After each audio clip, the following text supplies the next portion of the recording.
మీరు ఏ సినిమాలు అయితే గతంలో చేశారో, ఏ దొంగ మొగుడు, ఘరణ మొగుడు, రౌడీ అల్లుడు, అన్నయ్య, ఇలాంటి సినిమాలు ఏవైతే ఉన్నాయో, ఇది చంటబ్బాయి, నాకు అలా ఉంటే చాలు. ఎందుకంటే అలాంటివి అప్పట్లో జనం చూశారు. వాళ్ళందరూ ఇప్పుడు చాలా పెద్దవాళ్ళు అయిపోయారు. వాళ్ళకి అది గత స్మృతులు, చాలా తీపి జ్ఞాపకాలు. ఇప్పుడున్న జనరేషన్ మీరు అవి ఎలా చేస్తారో కూడా వాళ్ళకి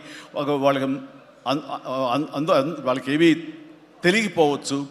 కానీ అది ఇది తెలిసిన మధ్యలో పుట్టి మాలాంటి వాళ్ళం అది మళ్ళీ ఈ జనరేషన్ గుర్తు చేసి మీరంటే ఏమిటో తెలియచెప్పాలన్న నా ప్రయత్నానికి మీరు చెయ్యాలి. ఆ విధంగా నేను అన్నందుకు ఐ థింక్ ఓకే. ఇంకా అలా చేయటం కనుక అది నా కేక్ ఒకటే మీతో అలా చూడాలి నా కోరిక. అంటూ ఎప్పుడెప్పుడు సినిమాల్లో ఏమేమి సీన్స్ ఉన్నాయో అవన్నీ కూడా పొందుపరిచి ఒక క్యాప్సూల్లా చేసి ఆయన దాన్ని ఫోన్లో పెట్టుకునేవారు.